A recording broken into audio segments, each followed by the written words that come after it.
tu es là, quand tu es là. Je nous salue tous encore dans le nom de Jésus ce soir. C'est encore un privilège pour moi d'être là, assemblé avec mes frères et sœurs pour bénir le nom du Seigneur. Amen.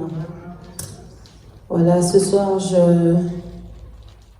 je suis persuadée que Dieu va nous faire du bien. Amen. Amen. Que le Saint-Esprit sera là, que le Saint-Esprit passera là, mais est là parmi nous et qui va nous faire du bien encore ce soir. Amen. Amen. Nous allons nous incliner dans la prière.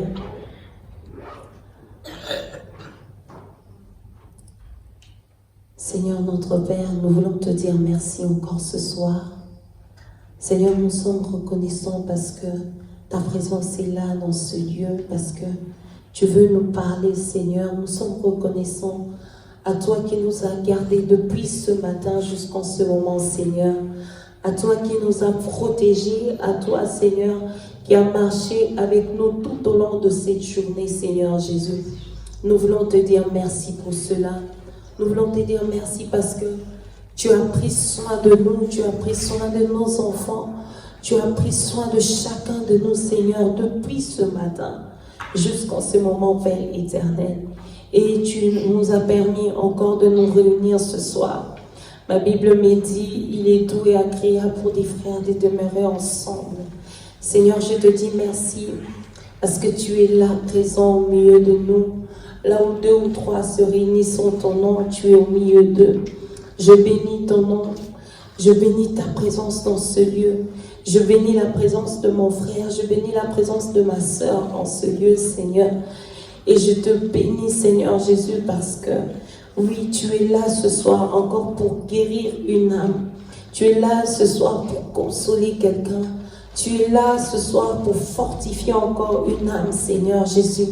Tu es là ce soir, éternel, ô Dieu, pour rendre, Seigneur, une terre fertile, Seigneur. Une terre qui était aride, Seigneur. Tu es là ce soir pour la rendre fertile. Et c'est ma prière ce soir, éternel, que tu nous rendes fertiles, Seigneur. C'est ma prière ce soir, ô Dieu, que tu nous rendes fertiles, éternel, notre Père, à travers le Saint-Esprit, Seigneur, que tu déverses, Seigneur, dans l'assemblée des saints, Père. Et ce soir, ô Dieu, nous te disons merci parce que nous allons encore vivre une fois de plus la manifestation de l'Esprit en ce lieu. Père, que toute la gloire te revienne, que tout l'honneur te revienne, Seigneur. Au nom de Jésus-Christ, nous t'avons ainsi prié. Nous disons tous Amen. Amen. Voilà, je vais essayer de gagner un peu de temps maintenant afin que nous puissions prier à la fin. Amen. Voilà. Donc, mon sujet de ce soir, je rejoins donc le thème du mois. C'est lui qui boira de l'eau que je lui donnerai n'aura plus soif. Amen. Et ce soir, mon sous-thème, ça sera la présence de Dieu produit la louange. Amen. C'est vraiment ma prière. Alléluia. Quand le Seigneur m'a donné ce thème, je disais vraiment au Seigneur pendant toute la semaine, c'est ma prière pour l'Église. C'est ce que je désire pour l'Église, c'est ce que je désire pour moi-même, c'est ce que je désire pour mon frère, pour ma sœur, que vraiment notre vie devienne une vie de louange. Alléluia. Longtemps nous avons pleuré, longtemps nous avons gémi, longtemps on était là en train de geindre, en train de se plaindre de X ou de Y problèmes. Mais ce soir vraiment, ce que Dieu veut faire avec nous, c'est extraordinaire. Amen. Ce que le Seigneur veut faire pour nous, c'est vraiment extraordinaire parce que Dieu veut mettre la louange dans nos bouches. Amen. Est-ce que quelqu'un croit en ça? Est-ce que tu crois vraiment que Dieu veut mettre la louange dans notre bouche? Alléluia. Amen. Dieu veut changer nos vies. Amen. Le Seigneur veut changer nos vies. Non pas seulement au niveau physique, non pas seulement au niveau matériel, mais Dieu veut te rendre fertile. Amen. Notre passage du mois se trouve dans le livre de Jean, chapitre 4, le verset 14. Mais avant de commencer, on va prendre ce chapitre, ce petit passage, pardon, et on va commencer à partir du verset 7. Jean chapitre 4. Et on va commencer à partir du verset 7. C'est une histoire que nous connaissons tous et nous allons nous arrêter au verset 14. Est-ce que tout le monde est prêt? Voilà, on va se tenir debout pour honorer la parole du Seigneur. La Bible dit, à partir du verset 7, « Une femme de Samarie vint puiser de l'eau. Jésus lui dit, « Donne-moi à boire. » En effet, ses disciples étaient allés à la ville pour acheter de quoi manger. La femme samaritaine lui dit, « Comment toi qui es juif, tu me demandes à boire à moi qui suis une femme samaritaine? » Les Juifs, en effet, n'ont pas de relation avec les Samaritains. Jésus lui répondit, « Si tu savais quel est le cadeau de Dieu et qui est celui qui te dit, donne-moi à boire, tu lui aurais toi-même demandé à boire et il t'aurait donné de l'eau vive. » Seigneur, lui dit la femme, tu n'as rien pour puiser et le puits est profond. D'où aurais-tu donc cette eau vive? Es-tu toi plus grand que notre ancêtre Jacob qui nous a donné ce puits et qui a bu de son eau lui-même, ses fils et ses troupeaux? Jésus lui répondit, toute personne qui boit de cette eau-ci aura encore soif. En revanche, celui qui boira de l'eau que je lui donnerai n'aura plus jamais soif, et l'eau que je lui donnerai deviendra en lui une source d'eau qui jaillira jusqu'à la vie éternelle. Amen. Nous pouvons nous asseoir. Alléluia. Oui, comme je disais tout à l'heure, vraiment le souci de Dieu pour nous, c'est de nous rendre fertiles. Amen. C'est de vraiment transformer notre vie. C'est de faire en sorte que la vie que tu avais avant soit différente de la vie en Christ. Amen. Parce que la vie que nous avons, comme nous n'avons pas encore Christ, cette vie, c'est une vie, en fait, c'est une vie qui est humiliante pour l'être humain. Amen. La vie de péché, c'est une vie qui est vraiment humiliante pour l'être humain. Pourquoi? Parce que aussi longtemps que tu vis dans les péchés, c'est-à-dire que tu es en train de vivre sous l'emprise de l'ennemi. Amen. C'est-à-dire que le diable domine sur toi. Amen. Que le mal domine sur toi. Que l'ennemi a le droit de faire tout et n'importe quoi de ta vie. Amen. C'est ça la vie du péché. C'est l'accès à l'ennemi. Amen. Et l'accès qu'on donne à l'ennemi, le diable ne vient pas dans nos vies pour nous faire, pour que nous puissions nous réjouir, si je puis dire ça comme ça. Le diable entre dans nos vies pour nous humilier. L'ennemi entre dans nos vies pour détruire nos vies. La présence de l'ennemi dans notre vie, cela produit vraiment des larmes. Et des larmes, vraiment des larmes de douleur. Des larmes de peine. Amen. L'ennemi entre dans nos vies et il vient détruire toutes choses. Nous pouvons voir ça au commencement. Dès lors que Adam a donné accès à l'ennemi d'entrer dans sa vie, la Bible dit que l'homme a chuté. Alléluia. Quand on dit quelqu'un a chuté, c'est-à-dire que quelqu'un était debout, mais sans le savoir, il y a quelque chose qui te met par terre. Quelque chose dont tu n'as même pas le contrôle. Tu ne maîtrises pas ce qui te met par terre. Amen. C'est ça l'ennemi. Quand tu vis dans les péchés, tu ne maîtrises pas l'ennemi. Mais c'est lui qui te maîtrise. C'est lui qui te met par terre. Amen. Et c'est ça, cette vie que nous étions en train de vivre quand nous étions encore dans le monde. Nous étions sous l'emprise de l'ennemi. À chaque fois, il te met par terre. À chaque fois, tu as l'argent entre les mains. Tu ne sais pas comment l'argent a disparu. À chaque fois, tu es dans une relation. Tu ne sais pas pourquoi les relations ne vont pas jusqu'au bout. À chaque fois, tu as du travail. Tu ne comprends pas pourquoi tout d'un coup, on vient te mettre dehors. À chaque fois, tu tombes enceinte. Tu perds des enfants. À chaque fois, en fait, il y a toujours quelque chose d'humiliant qui vient dans ta vie. Pourquoi? Parce que l'ennemi a l'emprise sur ta vie. Amen. Mais ce soir, j'ai une bonne nouvelle pour chacun de nous. C'est que Christ vient pour redonner la splendeur. Amen. C'est que le Seigneur vient pour redonner la fertilité. Alléluia. Avant d'aller plus loin, j'aimerais juste que nous puissions définir deux choses. La première chose, c'est que nous devons définir l'eau, selon la parole du Seigneur. Amen. La Bible nous dit, l'eau, c'est le Saint-Esprit. C'est de ce que Jésus parle ici à cette femme. Le Seigneur lui parle du Saint-Esprit. Amen. De la source. La vraie source. Alléluia. Celle qui rend justement ta terre fertile. Alléluia. Aussi longtemps que dans une terre, je peux dire, il n'y a pas d'eau, cette terre-là, elle est aride, elle ne peut rien produire. Alléluia. C'est l'eau qui donne la vie. C'est l'eau qui fait que, comment je peux dire, qui est production.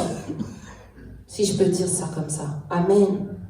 Et la deuxième chose dont j'aimerais qu'on puisse parler ce soir, c'est de la soif. Amen. Parce que nous sommes partis de ça. C'est de la soif que nous sommes partis.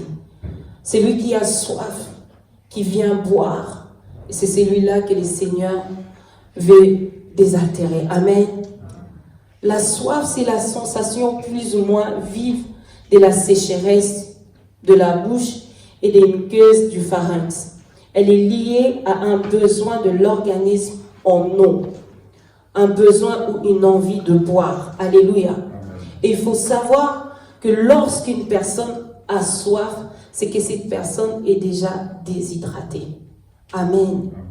Quand tu ressens la sensation de la soif, c'est qu'en réalité, tu as la sensation de la déshydratation. Amen. C'est que tu te sens déshydraté. Tu sens que tu as envie de boire.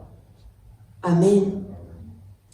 Et ce soir, comme je disais, nous sommes là ce soir pour boire justement à cette source. Alléluia. Ma question ce soir pour chacun de nous, c'est que, est-ce que nous avons déjà bu à la source de Dieu? Alléluia. Est-ce que nous avons déjà bu à cette source-là? Parce qu'aussi longtemps que tu n'as pas encore bu à cette source-là, c'est là que tu gardes encore cette sensation de soif. Amen. C'est pour ça que tu as encore cette sensation d'insuffisance. C'est pour ça que tu as encore cette sensation-là, comme si rien ne marche.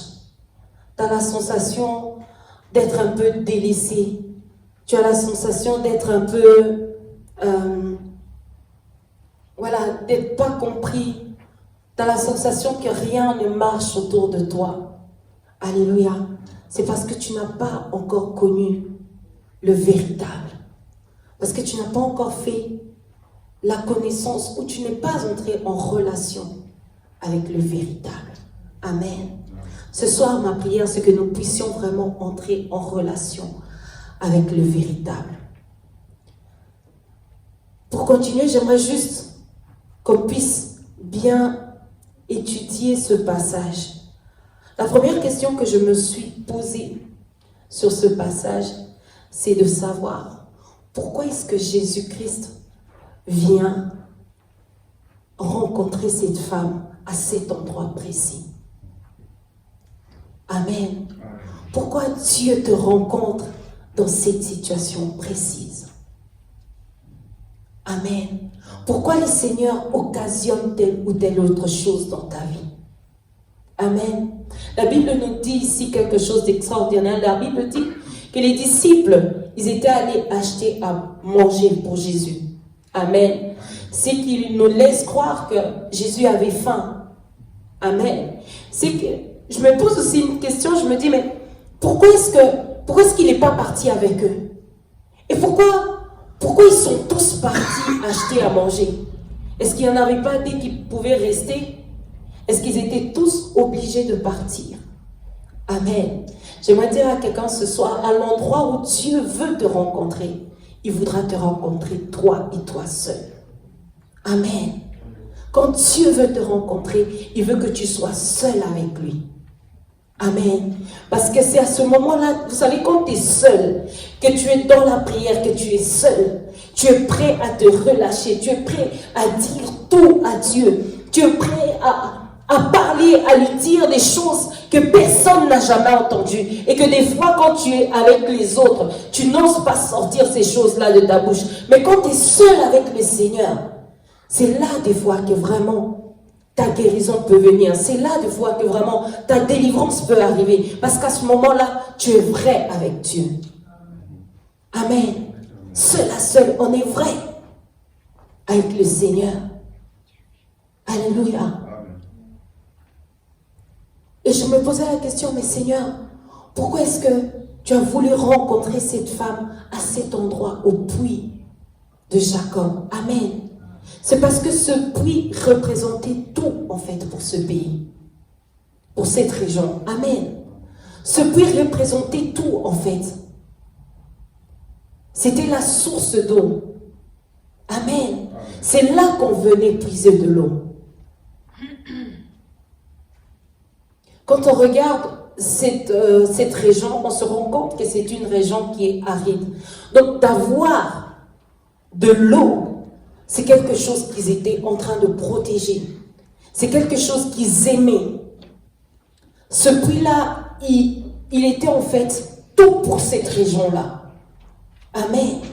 Et d'ailleurs, la femme dira à Jésus, il lui pose la question, mais toi qui me parles de ton nom, est-ce que tu es plus grand que celui qui a, comment on dit, qui a creusé le puits? Est-ce que tu es plus grand que notre père Jacob?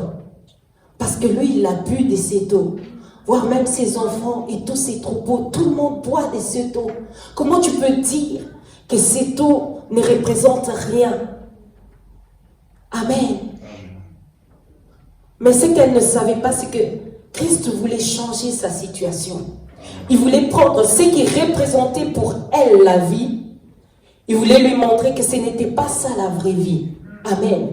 Parce qu'aussi longtemps qu'à l'intérieur de toi, tu es meurtri, aussi longtemps qu'à l'intérieur de toi, tu es blessé, aussi longtemps qu'à l'intérieur de toi, tu es déçu, tu peux beau avoir tout ce que tu as, mais cela ne peut pas guérir ton âme. Amen.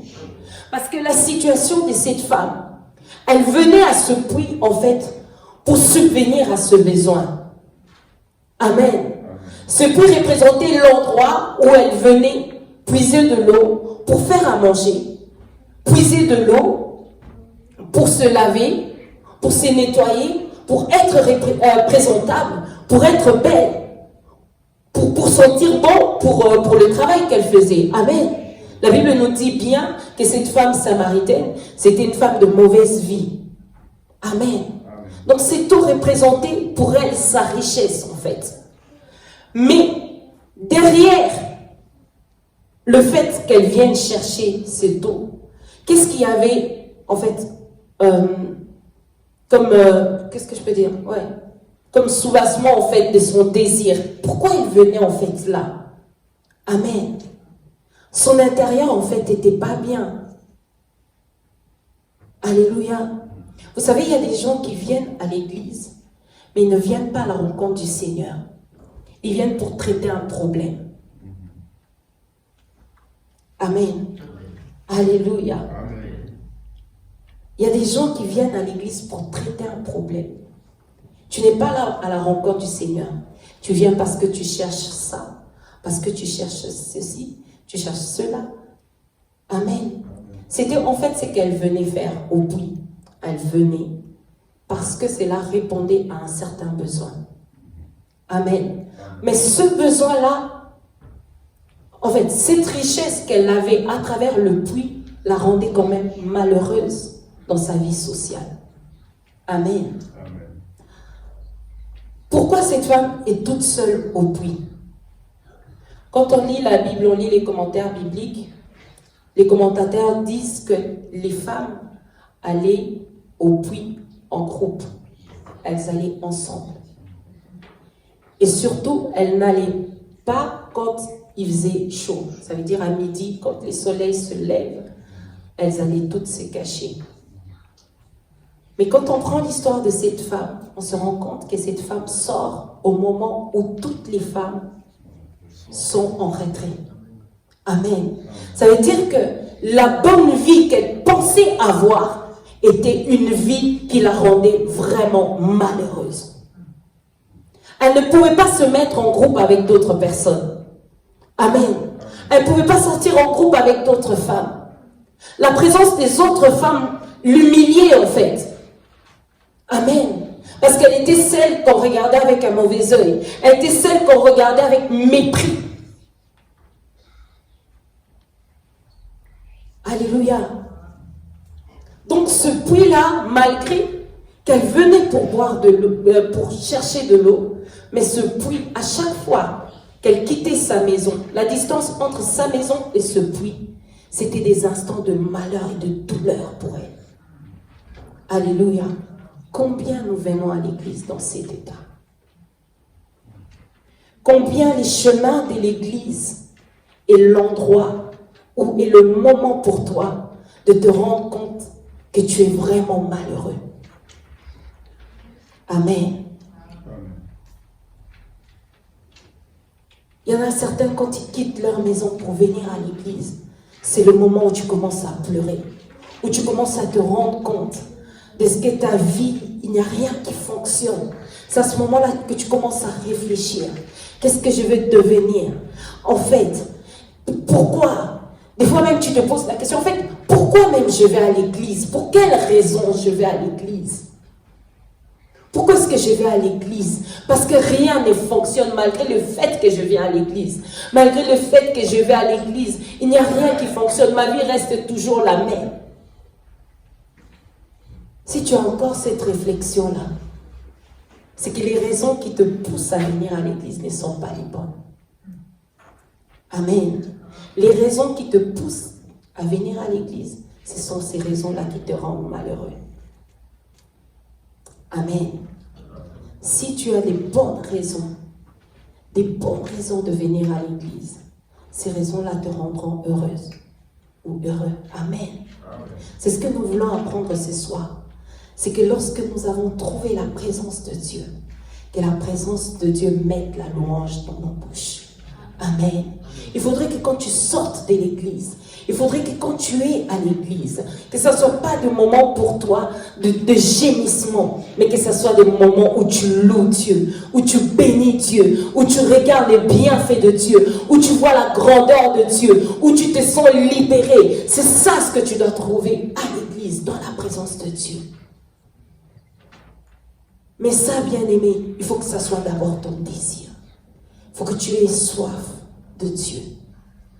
Amen. C'est ce que Jésus, c'est pourquoi le Seigneur est venu rencontrer cette femme à ce puits. Parce que Dieu voulait faire quelque chose, voulait transformer, voulait changer la vie de cette femme. Voulait changer les raisons qui l'a poussé à venir au puits. Amen. On va prendre encore la parole du Seigneur pour bien comprendre encore cette histoire. On va parler d'une histoire aussi qu'on connaît. Je crois qu'il n'y a pas longtemps d'ailleurs, la sœur Adelta a parlé de la même chose. Et je pense que Dieu veut encore que nous puissions vraiment insister sur cette chose pour que l'Église puisse vraiment aller de l'avant avec le Seigneur. Amen. La Bible nous dit vraiment quelque chose d'extraordinaire. La Bible dit, fais de l'Éternel tes délices. Amen. Fais de l'Éternel tes délices, bien-aimé. Qu'est-ce que tu recherches dans la présence de Dieu? Qu'est-ce que tu recherches en venant à l'église? Est-ce que Dieu est le centre de tes prières? Est-ce que le Seigneur est vraiment le centre de tes intérêts? Amen. 1 Samuel chapitre 1.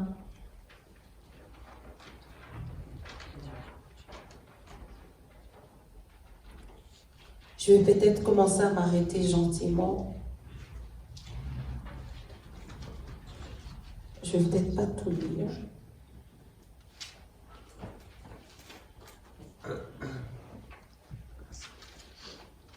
Un Samuel chapitre 1, on va lire le chapitre 1 petit à petit.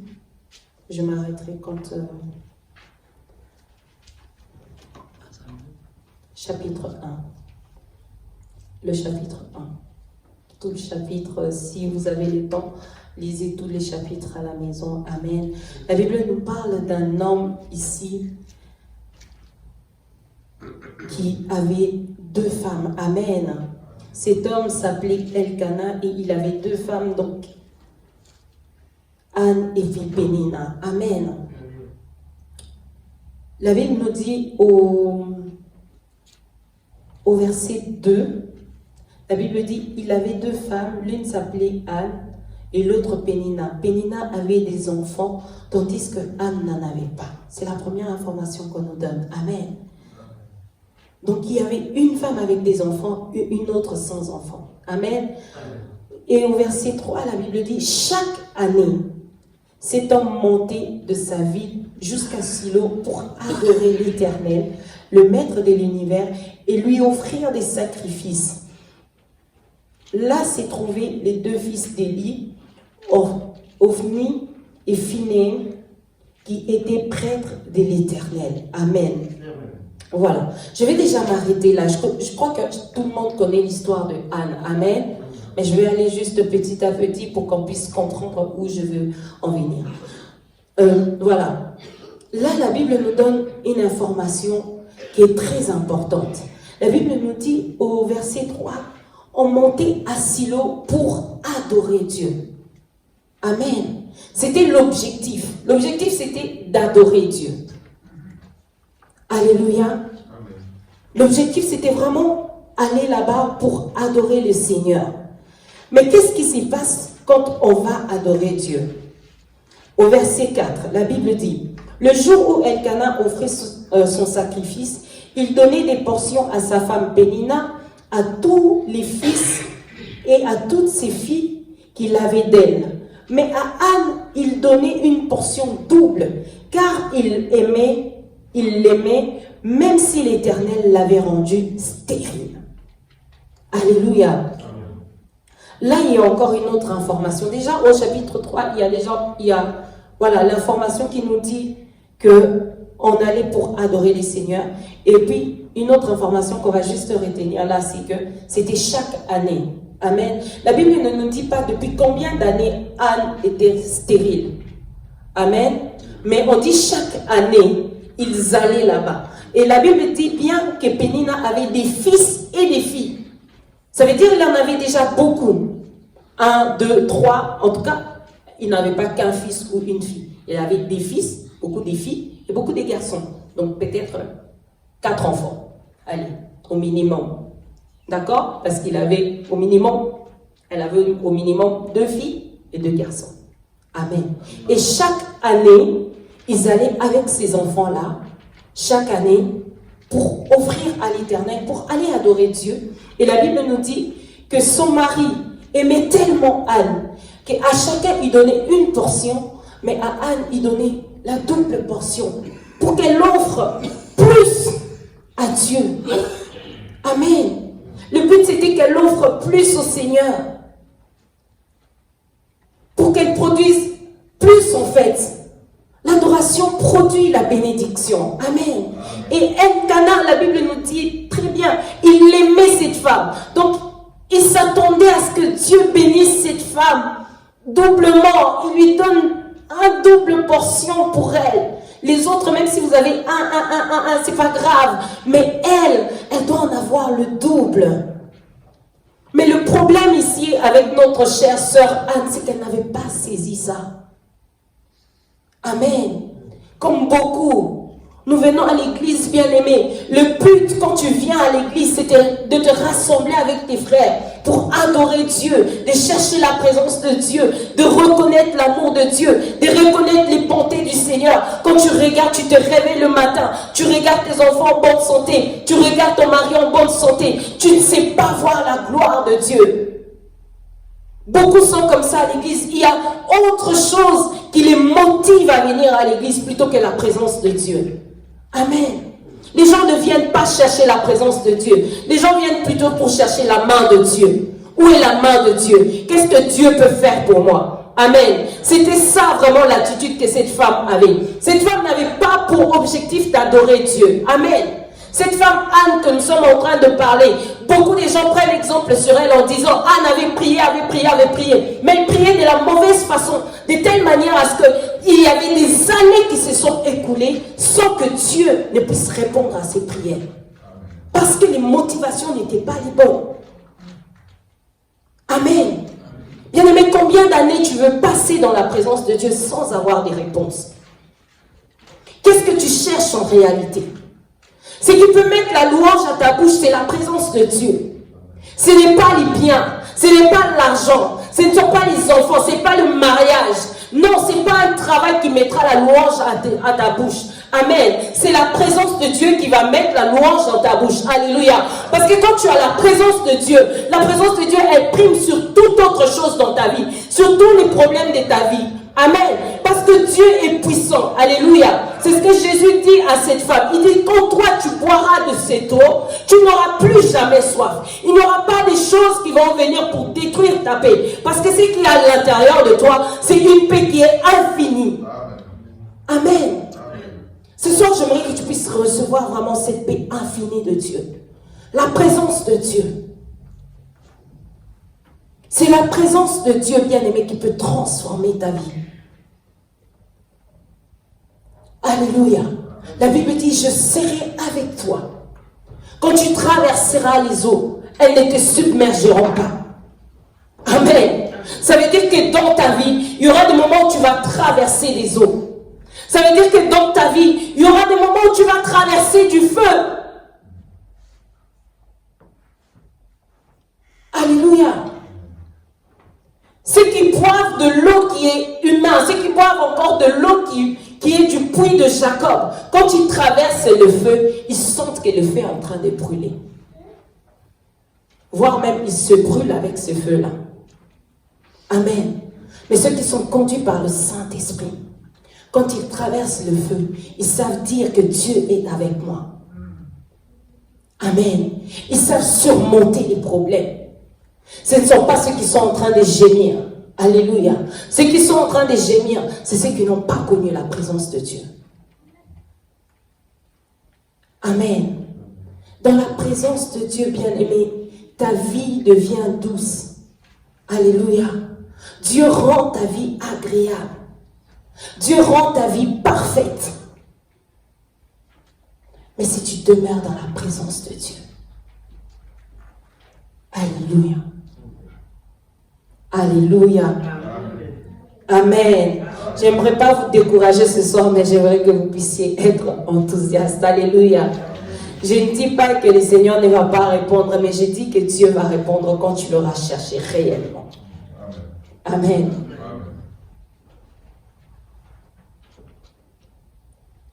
En fait, les raisons qui poussaient Anne à prier la rendaient encore malheureuse. Alléluia. C'est ce que nous avons vu. Les raisons qui poussaient cette femme à aller chercher de l'eau au puits la rendaient encore plus malheureuse. Quelles sont les raisons qui te poussent à venir à l'église? Amen. Alléluia. Est-ce que l'église, c'est un endroit pour toi où tu trouves la paix? Ou est-ce que c'est devenu l'endroit où tu dois gémir? Amen. Anne a pleuré des années après. Je ne sais pas la différence qu'il y avait entre les enfants de Pénina. Mais ce que la Bible nous dit, c'est que chaque année, quand ils allaient pour offrir, Anne se mettait à pleurer. Anne se mettait à gémir. Parce qu'elle voyait ce qui était autour d'elle. Parce qu'elle entendait ce qui s'est passé autour d'elle. Amen. Elle entendait une femme lui dire, tu n'as pas d'enfant. Elle entendait des enfants crier. Et ces cris-là lui disaient que tu n'as pas d'enfant. Amen. Mais elle n'entendait pas la voix qui disait que j'ai besoin de toi.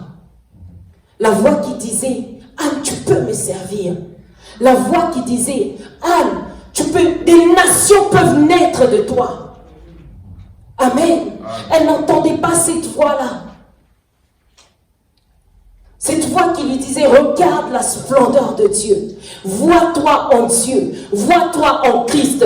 Bien-aimé, quelle est ta vision pour ta propre vie? Est-ce que tu te vois réellement en Christ? Alléluia. Quand on dit vois-toi en Christ, il y en a des qui voient seulement voir en Christ. Non, vois ce qu'il y a en Christ. Possède ce qu'il y a en Christ. Vis ce qu'il y a en Christ. Pourquoi tu continues à vivre la même vie que tu vivais encore quand tu étais dans le monde? Pourquoi tu es en train de subir encore les mêmes choses que tu subissais encore quand tu étais dans le monde? Il y a bien quelque chose qui ne va pas. Amen. Il y a bien quelque chose qui ne va pas avec nous. Pourquoi nous subissons encore les choses, les choses du monde? Pourquoi nous subissons encore les liens de nos familles? Pourquoi nous subissons encore toutes ces choses-là? Parce que nous n'avons pas encore vu ce qu'il y a dans la présence de Dieu. Parce que nous n'avons pas encore possédé ce qu'il y a dans la présence de Dieu. Alléluia. La Bible dit, nous tous, oui, nous regardons tous dans un miroir. Nous regardons tous comme dans un miroir et nous contemplons la gloire de Dieu. Alléluia. Est-ce que tu contemples la gloire de Dieu? Amen. Le but d'aller à Silo, c'était de contempler la gloire de Dieu. De voir la magnificence de Dieu. D'aller s'offrir à Dieu. D'aller offrir l'offrande à Dieu. Mais Anne venait avec ses gémissements. Anne venait avec ce qui lui faisait mal à elle. Bien-aimés, combien viennent à l'église avec des ultimatums? Seigneur, si tu ne fais pas ça. Seigneur, si tu... Des prières. Des fois, je me demande ce que le Seigneur s'est dit quand il entend nos prières. Des prières qui sont arrêtées. Des jours qui sont arrêtés. Seigneur, je te donne jusqu'au mois de mars. Si tu ne fais pas ça jusqu'au mois de mars, c'est que je ne suis pas ton enfant. C'est ton problème, tu n'es pas mon enfant. Amen. En fait, les gens donnent des délais à Dieu parce qu'ils sont en train de se comparer avec les autres. Parce qu'ils entendent ce que les autres disent de leur vie. Tu as juste envie de prouver l'autre que moi aussi Dieu m'entend. Bien-aimé, Dieu ne va pas entrer dans ton jeu là. Le Seigneur ne va... Non, Dieu ne va pas venir te servir sur cette table-là. Amen. Ce ne sont pas tes problèmes qui vont changer la position de Dieu. Alléluia. Je disais une fois à une sœur, j'ai compris le Seigneur. Vous savez, quand Dieu te donne l'occasion de faire quelque chose, il faut lui rendre grâce. Même quand Dieu te donne l'occasion de bénir quelqu'un, quand Dieu te donne l'occasion de donner de l'eau à quelqu'un, d'être au service d'une personne, bénis Dieu. Parce que ce ne sont pas tes capacités. Parce que ce n'est pas ton pouvoir, non. Parce qu'à partir du moment où Dieu te donne l'occasion de le faire, c'est parce que Dieu t'a donné premièrement la vie. Des fois, on oublie de dire merci au Seigneur pour ça. Parce que si tu n'étais pas en vie, Dieu allait se servir de quelqu'un d'autre. Amen. Le Seigneur va se servir de quelqu'un d'autre pour bénir une autre personne. Quand tu es un canal pour le Seigneur, bénis Dieu. Ne prends pas ça pour acquis, ne prends pas ça pour toi, ne prends pas cette gloire-là comme si, à part toi, il n'y a personne d'autre. Non, à part toi, il y a d'autres personnes. Amen. La Bible dit quand même les hommes ne voudront pas l'adorer, même les pierres s'élèveront. Même les pierres s'élèveront pour adorer Dieu, pour acclamer Dieu, pour servir. Amen. Ah oui. Seigneur s'est servi d'un âne pour parler. Amen. Et qui es-tu? La vie lui appartient. Amen. La vie appartient à Dieu. Amen. Le plus important pour nous, c'est de reconnaître la grandeur de Dieu. De reconnaître que Dieu est puissant. Amen. Une chose que j'ai appris du Seigneur, c'est que ma condition à moi, que je pleure, que je gémisse, que je jeûne, que je ne jeûne pas, et que je dorme par terre. Tous les efforts que tu peux faire, ça ne change pas la position de Dieu. Amen. Dieu ne va pas changer sa position, se métamorphoser ou pour te plaire à toi ou pour résoudre un problème que toi tu trouves urgent. Amen. Parce qu'en général, quand toi tu as ton problème, tu estimes que les problèmes des autres c'est petit. Ton problème est important. Amen. Anne pensait que son problème d'enfant était important à ce moment-là. Amen. Mais quand on lit le chapitre 3, la Bible nous dit, au chapitre 3, le premier verset, la Bible dit, le jeune Samuel était au service de l'Éternel devant Élie. La parole de l'Éternel était rare à cette époque et les visions n'étaient pas fréquentes. Amen. Qu'est-ce que ça veut dire? Ça veut dire qu'en fait, à cette époque-là, Anne pensait que c'était son problème d'enfant qui était important. Mais Dieu pensait que le problème d'Israël était plus important. Amen. Le problème d'Israël était important. Bien aimé, sois une réponse pour Dieu, afin que Dieu soit une réponse pour toi. Deviens d'abord une réponse pour Dieu. Amen. Il a fallu que Anne puisse devenir une réponse pour Dieu. Que Anne se rende compte qu'en fait, non, il ne s'agit pas de moi ici, mais il s'agit de Dieu. Amen. Alléluia. Mais lorsque toi, tu penses que ta condition change la position de Dieu, bien aimé, tu fais fausse route en fait. Mais si tu donnes à Dieu la position qu'il faut, amen, la position la plus importante, quand tu donnes à Dieu, quand tu le mets vraiment à l'endroit où il doit être dans ta vie, ah oui, là, le Seigneur commence à s'occuper de toi. Amen. À partir de ce moment-là, Dieu met un chant de louange dans ta bouche. Amen. À partir du moment où Anne s'est rendue compte du problème de Dieu et qu'elle n'a plus dit, c'est moi Anne, c'est d'abord mon enfant. Moi je veux un enfant. Moi je veux un enfant. Parce que la Bible nous dit vraiment, vous savez, ça m'a beaucoup touchée parce que je me suis dit, mais waouh, combien d'années sont passées que cette femme était toujours en train de faire la mauvaise prière, la mauvaise demande. Elle ne s'est pas rendue compte de ça.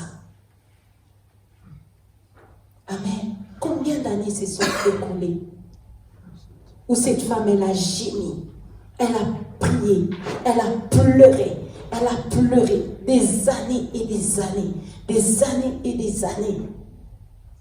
Elle ne s'est même pas rendue compte qu'il y avait un problème dans la maison de Dieu. Amen. Les gens viennent avec leurs problèmes. Seigneur, fais pour moi ça. Seigneur, fais pour moi ci. Seigneur, fais pour moi ça. Mais il manque un micro à l'église. Il ne sait même pas dire, voilà, les 300 francs pour un micro sont là. Amen. Les gens viennent, Seigneur, fais pour moi ci, fais pour moi ça. Je vais même trop loin avec les 300 francs. Mais juste pour passer l'aspirateur à l'église, il ne peut pas faire ça. Son problème est très important. Quand il vient à l'église, il faut que tout le monde lui impose les mains. Gloire à Dieu, ici à Arc, ça ne s'est fait pas. Parce que au début que j'étais ici à Chaux-de-Fonds, il y avait des gens, tous les pasteurs qui venaient, lui imposaient les mains quand même. Tu te dis, mais attends, il y a quand même un problème chez toi. Ça ne va pas. On t'avait déjà imposé les mains hier. Le problème n'a pas été résolu. Il faut qu'aujourd'hui, quand tu imposes encore les mains, pour le même problème. Demain, il y a encore un autre qui vient. Tu passes encore devant pour qu'on t'impose les mains pour les mêmes problèmes encore. Il n'y a que lui en fait. Il n'y a que sa bulle à lui. Il n'y a que sa vie à lui qui est important. Le reste, ce n'est pas important. C'était ça en fait l'attitude de cette femme. Le reste n'est pas important. Elle ne s'est pas rendue compte. Si vous lisez tout le chapitre, vous verrez que quand elle prie, je ne sais plus me retrouver, mais on nous montre quelque chose sur la... Amen. Le prêtre était assis près de la porte. Ça veut dire pas à l'endroit où il devait être. Pas à l'endroit où il devait se soucier du peuple de Dieu. Pas à l'endroit où il devait écouter Dieu. Amen. Donc il manquait des ouvriers. Il manquait des serviteurs. Il manquait des prêtres. Il manquait quelqu'un qui pourrait donner une direction au peuple. Amen. Et elle entre à l'église. Ça te dit rien. Ça te dit rien que le prêtre n'est pas à sa place. Ça te dit rien que Dieu ne vous parle plus. Ça veut dire que vous êtes devenu un peuple perdu. Amen. Mais ça ne l'a pas... Elle n'a pas vu. Bien-aimés, essayons de voir ce qui plaît au cœur de Dieu. Essayons de voir ce que Dieu cherche d'abord. Essayons d'abord de plaire à Dieu. Amen. De répondre aux problèmes de Dieu. Sois une réponse pour Dieu. Deviens une réponse pour les seigneurs. Amen. Deviens une réponse pour les seigneurs.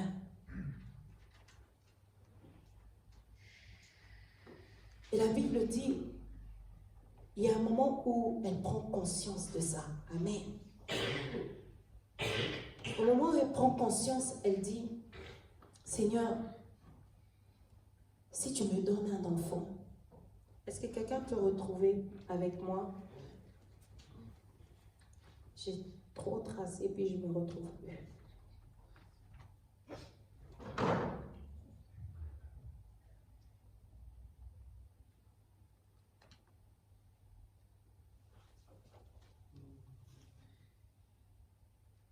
C'est au verset 11. Au verset 11, voilà. La deuxième partie. Oui, au verset 11, la deuxième partie. Elle fit le vœu suivant, Éternel Maître de l'univers, si tu consens à regarder la détresse de ta servante, si tu te souviens de moi, si tu n'oublies pas ta servante et lui donnes un fils, je le consacrerai à l'Éternel pour toute la durée de sa vie et le rasoir ne passera pas sur sa tête. Amen. Amen. Comme elle restait longtemps en prière devant l'Éternel, Élie observait sa bouche, Anne parlait dans son cœur et ne faisait que murmurer les lèvres. Elle remuait les lèvres, on n'entendait pas sa voix. Élie pensait qu'elle était ivre. Amen. Et il lui dit, jusqu'à quand seras-tu ivre? Va cuver ton vin. Anne répondit, ce n'est pas cela, mon Seigneur. Je suis une femme à l'esprit abattu. Je n'ai bu ni vin, ni boisson enivrante, mais j'ai penché mon cœur devant l'Éternel. Ne prends pas ta servante pour une femme légère, car c'est le trop-plein de ma douleur et de mon chagrin qui m'a fait parler jusqu'à présent. Élie reprit la parole et dit, pars en paix et que Dieu, le Dieu d'Israël, exauce la prière que tu lui as adressée. Elle répondit, que ta servante trouve grâce à tes yeux. Cette femme s'en alla, elle se remit à manger et son visage ne fut plus le même. Amen. Alléluia. Est-ce que vous voyez à quel moment est-ce que son visage change? Amen. Vous voyez à quel moment est-ce que son visage change? Quand elle prend la décision, elle dit, Seigneur, si toi tu me donnes un fils, moi je répondrai aussi à ton problème. Je deviens une réponse pour Israël. Il deviendra le prophète. Il deviendra ton serviteur. Amen. Combien parmi nos bien-aimés, combien nous avons de dons à l'intérieur de nous, combien au milieu de nous, Dieu veut nous utiliser. Mais non, Seigneur, c'est pas le moment, quand tu m'as pas encore donné ça, quand j'aurai de l'argent, j'achèterai pour toi ça. Seigneur, quand tu feras ça, quand j'aurai plus, je ferai plus. Mais avec le peu que tu as, tu ne sais pas faire peu. Amen. Fais déjà avec le peu que tu as. Bénis déjà Dieu avec le peu que tu as. Bénis déjà le Seigneur avec la vie que tu as. Amen. Si tu te réveilles 1 heure plus tôt et que tu viens au moins pour aspirer la salle de l'église, est-ce que ce n'est pas une œuvre pour le Seigneur? Amen. Est-ce qu'avec le peu que tu as, même le peu que tu considères peu, que Dieu nous pardonne parce que ce n'est pas peu? Amen. Ce n'est pas peu, bien-aimé. C'est déjà beaucoup. C'est déjà beaucoup. C'est déjà beaucoup. Quand tu vas au foyer handicap, tu te rends compte que ce que tu as, c'est déjà beaucoup. Amen. Quand tu restes des heures et des heures en pédiatrie, tu te rends compte que ce que tu as, c'est déjà beaucoup. Quand tu restes dans une maternité, tu te rends compte que ce que tu as, c'est déjà beaucoup. Et qu'avec ce que tu as là, tu peux faire des grandes choses pour les Seigneurs. Tu peux répondre à tellement de questions. Tu peux sauver tellement de vies. Amen. Mais tu restes dans une position qui finalement te rend toi-même aussi malheureux. Amen. Anne reconnaît ici, elle dit, Seigneur, il y a un besoin pressant. Il ne s'agit pas de moi. Il ne s'agit pas d'avoir un enfant. Mais il s'agit d'avoir un serviteur de Dieu. Amen. Il ne s'agit pas que moi je puisse avoir un enfant, un fils. Mais il faut qu'Israël ait un prophète. C'était ça la réponse. C'était ça. À partir du moment où elle a compris cela, la Bible dit, elle se leva. Parce que quand on regarde la première partie, jusqu'au verset 11 justement, on nous dit, même au verset 10, pardon, la Bible dit, l'amertume dans l'âme, elle pria l'Éternel et pleura abondamment. Amen. C'est qu'en fait, ces prières, c'était plus des prières de joie en fait. Elle n'avait plus de joie. Bien aimé, ce qui a mis en fait cette femme dans cet état de détresse, de malheur, c'est qu'en fait, elle n'a pas su profiter de la présence de Dieu. Amen. Si, du moins, depuis le début, elle avait compris que quand je viens jusqu'à cet endroit, c'est pas pour avoir un fils, mais c'est pour adorer Dieu. Sa vie serait différente. Amen. Des fois, nous entrons dans des mois ou des jours entiers de prières, de jeûnes, de ceci et de cela, avec l'amertume dans notre âme. Amen. Ce soir, j'aimerais vraiment que nous puissions toucher ces points. Pourquoi? Parce que quand toutes ces forteresses, ces forteresses que nous nous sommes érigées, quand toutes ces choses vont tomber, eh bien, on pourra voir la gloire de Dieu. Amen. Parce que des fois, nous entrons, en fait, on vient pour prier, mais dans ces instants de prière, on est comme dans un bunker. Amen. On est en fait tellement protégé que Dieu ne peut pas agir. Amen.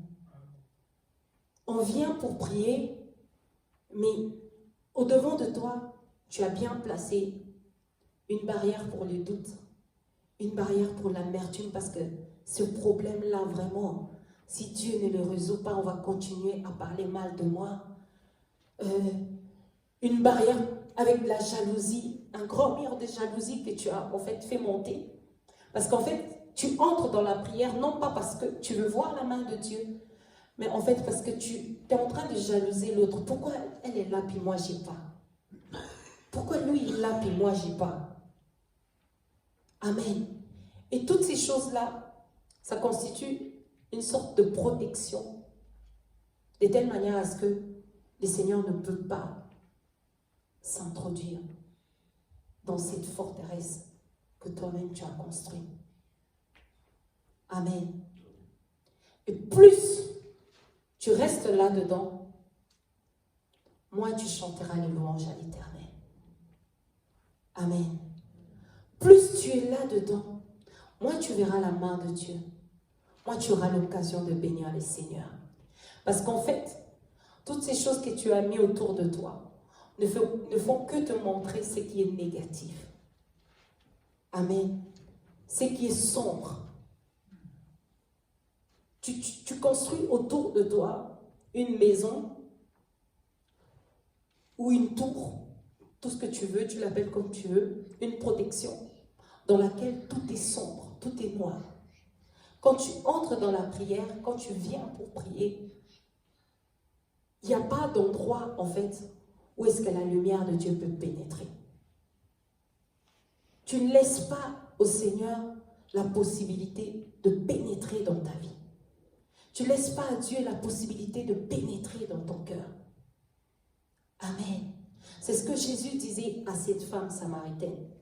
Il lui disait, mais donne-moi la possibilité d'entrer dans ton cœur. Et là, tu verras que ce qui est aride à l'intérieur de toi, et là, tu verras que ces choses qui sont arides à l'intérieur de toi, elles vont devenir fertiles. Amen. Que cette terre, elle deviendra fertile. En fait, Christ, en venant rencontrer la femme à cet endroit-là, il mettait en comparaison les deux choses, en fait. La vie de cette femme et l'environnement dans lequel elle était en train de vivre. Le Seigneur est en train de lui montrer, en fait, que ta vie ressemble à ton environnement. Amen. Ce que tu vis, c'est ça. Ça ressemble à ton environnement. C'est aride. Tu ne peux rien produire avec tout ce que tu as. Mais si du moins tu veux faire de ta vie ce puits, elle va changer. Amen. Mais comment? Toi, tu n'auras pas un puits à l'extérieur, mais le puits sera à l'intérieur de toi. Amen. Tu n'as plus besoin d'aller puiser à l'extérieur, mais tu deviens le puits, tu deviens la source. Tu deviens une bénédiction pour le peuple. C'est ce que Jésus voulait lui montrer. Amen. C'est que le puits, il est à l'intérieur de toi. Et toi-même, tu boiras là à l'intérieur. Et d'autres aussi pourront boire à travers toi. Amen. À partir de ce moment, quand ta vie devient le puits dans lequel les autres peuvent boire. Bien-aimé, tu ne peux pas rester la même personne. Tu ne peux pas rester amer comme tu l'es aujourd'hui. Tu ne peux pas rester dans le doute comme tu l'es aujourd'hui. Tu ne peux pas rester dans la tristesse comme tu l'es aujourd'hui. Amen. La présence de Dieu dans ta vie va produire la louange. Et c'est ma prière ce soir. Deviens un puits. Deviens un puits. Deviens ce puits. C'est ce que Jésus disait à cette femme. Il dit, mais non. Tu n'as pas besoin de venir puiser ici. Mais à l'intérieur de toi, il y a un dépôt. Si tu me laisses entrer à l'intérieur de toi, oh oui, bien aimé, c'est ce qu'Anne a compris aussi. Elle s'est dit, oui, si Dieu venait à habiter à l'intérieur de moi, oh, de moi sortira des nations. À l'intérieur de moi, des prophètes vont sortir. Israël sera sauvé à travers moi. Bien-aimé, des âmes peuvent être sauvées à travers toi. Si tu sais répondre aux questions de Dieu, si tu sais donner des solutions aux problèmes de Dieu, oui, la louange sortira de ta bouche. C'est ma prière ce soir. Est-ce que quelqu'un a soif de Dieu? Quelqu'un veut vraiment que le Seigneur vienne creuser ce puits à l'intérieur de lui. Oui, ce puits, c'est le Saint-Esprit. C'est le Saint-Esprit de Dieu. Au début, je disais, mais pourquoi Jésus n'est pas allé rencontrer cette femme chez elle à la maison? Parce que là, moi, c'était évident pour lui de dire, écoute, la vie que tu es en train de mener, elle n'est pas bonne. Parce que regarde, cet homme n'est pas à toi. Au moins là, il y avait justement la situation de cette femme. Pourquoi il vient la rencontrer là?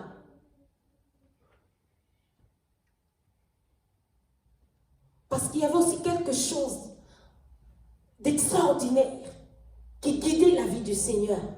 C'était le Saint-Esprit. Amen. Pour que la femme puisse comprendre que la vie que je suis en train de mener, ce n'est pas la bonne vie. Il fallait que Dieu vienne le rencontrer à l'endroit où elle venait se nourrir, à l'endroit où elle venait chercher la vie. Il fallait qu'elle se rende compte que cette vie-là, ce n'était pas la bonne. Cette façon de faire n'était pas la bonne. Mais il fallait que Dieu la rencontre à cet endroit-là. Bien-aimé, Dieu veut te rencontrer à cet endroit-là, à l'endroit où tu es en train de pécher, à l'endroit où tu es en train de faire du mal. C'est là que le Seigneur veut te rencontrer. Parce que c'est à ce moment-là que tu vas comprendre que c'est Dieu, que ce n'est pas quelqu'un d'autre. Il y a des choses, bien-aimées, dans nos vies que tu peux voir que ce n'est que la main de Dieu. C'est rien d'autre.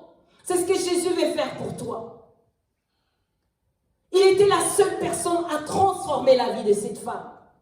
Il était la seule personne à pouvoir donner une vie stable à cette femme. Une vie extraordinaire à cette femme. C'était la seule personne.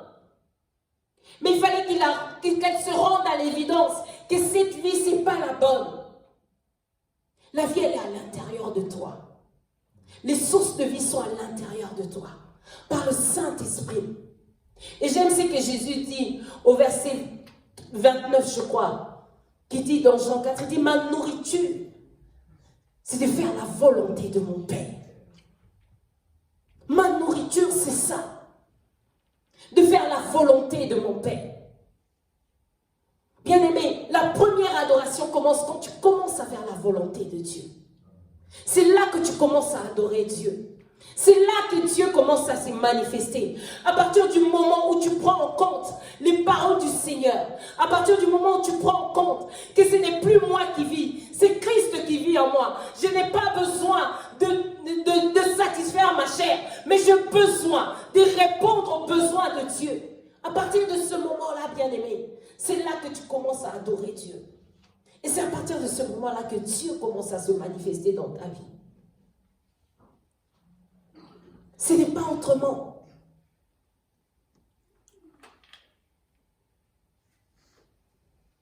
C'est ce que Jésus dit à ses disciples.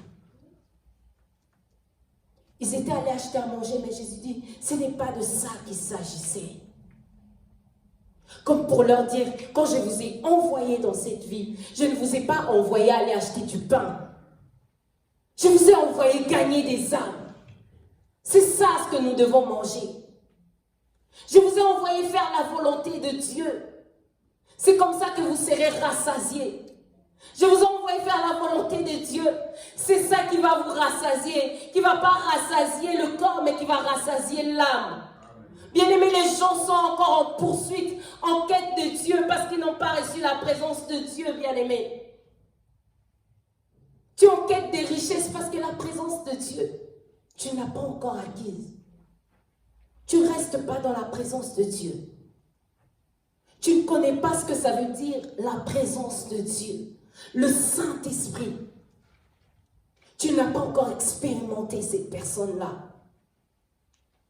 C'est pour ça que tu es encore à gauche, à droite, en train de courir, en train de chercher. Le meilleur se trouve ici, tu vas. Le meilleur se trouve là-bas, tu vas encore. Le meilleur c'est par ici. Oh non! Quand le Saint Saint-Esprit commence à te conduire, il te donne la stabilité. C'est pourquoi Jésus dit, oh oui, les sources d'eau vive jaillira au-dedans de nous jusqu'à la vie éternelle. Amen. Ça veut dire que tu as la stabilité à l'infini. Les choses sont stables à l'infini. Amen. Tu n'es pas une personne en quête du bonheur. Des chrétiens en quête du bonheur. Bien aimé, le bonheur se trouve en Jésus-Christ. Le bonheur, c'est Dieu qui le donne.